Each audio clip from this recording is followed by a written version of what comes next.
I think it's interesting, isn't it? I think actually the last 3 or 4 weeks have probably shown, a little bit of a roller coaster, and although the performance issues are probably not the same, they are related. There's no doubt, for whatever reason, we started the season very well. We had great intensity. We had a very, very good pre-season. The players took on board massively well that we had a poor pre-season last year and a poor opening stanza to the season, despite us going on to win the Premiership. And I think that was a real indicator and a reminder to them that you can set a bit higher levels of intensity and expect a bit more from yourself, whether you've been in a final or not, than we had before. And I think they really took that on board. We had a great pre-season. We took a lot of intensity into the season, and actually, for a large part of the season, we maintained a very good intensity level and a very good focus and drive. Probably, in hindsight, that was always going to wane a little bit. And we probably, potentially as coaches, didn't probably quite pick up on the fact that we dipped away a little bit in intensity. We often talk about the fact that it may drop off a little bit and how you manage those scenarios. And we probably waited a little bit too long to really put our foot down on a couple of home truths. And that probably resulted in the Worcester performance, where we went out and we actually played okay within our systems. So a lot of the patterns and the plays and the things we ran during the game went okay, but without us ever really putting our foot down and hammering home the win. And what happens, you lose 6-5 at home.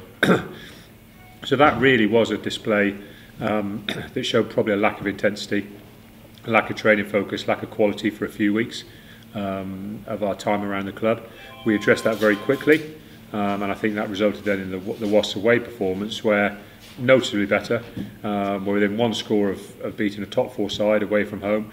And I think anybody who actually watched the game will realise we had some pretty tough calls against us that day. And not just one call that was in a 50-50 game, but probably 4 or 5 very important calls. Regardless of that, did we deserve to win the game on the day? Yes or no, but we were close. And you can kind of go, that's a par performance. But the problem we had then is, despite actually getting back to a level of performance we're probably quite happy with, we then have to face Northampton at home on the back of 3 Premiership losses. And if you're a team that want to win a Premiership and you've been in 2 Premiership finals, and people are telling you that you haven't lost 4 Premiership games in a row for goodness knows how long, and you haven't, the Worcester game was the first time we hadn't got a bonus point win at home for a year, or all the kind of things that people are telling you, as much as you can try and shield yourself from it, it does play on your mind. And actually I think the Saints performance, as I said, was probably related to the other two, in that we got a bit nervy and a bit edgy about just winning a game of rugby. And although our actually intensity levels were very good, you can see right from the start we're driving ourselves into the opposition 22, we're getting over the line, we're making numerous breaks. Could we finish things off with any regularity? No. There's a few snatches, a few drop balls. Defensively, we made some individual errors that are very uncharacteristic for us and led to long-range tries, which is very rare for us to concede long-range tries. And all of a sudden, we're an edgy team looking at being 13 points down, and the one thing that disappears when you're 13 points down with 10 minutes to play is any edginess, because you've only got one thing to do, and that's go for the win. And all of a sudden we saw 10 minutes of genuine Exeter Chiefs rugby, where we looked very comfortable, very composed, stopped making mistakes, we're good in the opposition 5, making our own breaks, building concerted pressure, and all of a sudden you can see all the ingredients are there. We're a little bit like at the end of the day, we're top of the Premiership. We're like a Formula 1 car that's winning a race, but starting to pick up a little bit of an engine problem. And all we need is the odd tweak here, the odd tweak there, and we'll be flying along again. I'm pretty confident of that. I mean, do you feel in a funny way you can draw a line? You got the result, albeit in the last play of the game, but you got the result. Do you feel that that's a positive almost now? You can draw a line over the last few weeks. You feel like you click back into gear, and you've got this big game coming now that you can approach with a bit of confidence? Yes and no. I think it's too simplistic to just say, oh, that's it, now we've turned the corner. It never works like that. Your training quality and the intensity you bring and the way you talk and the way you focus and the attitude you have as a group of players, it doesn't just happen overnight. You actually have to be prepared to be very honest about things and build on it day by day, week by week. And I'm actually anticipating our performances improving over a number of weeks.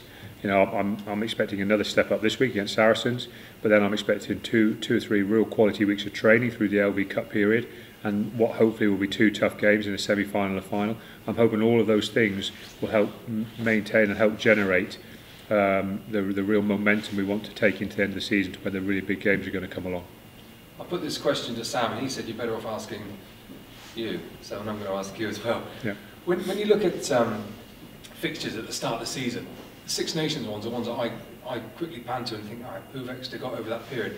Do you think the competition's worse for having these matches during the Six Nations, or do you think it's something that it's just teams have just got to get along with?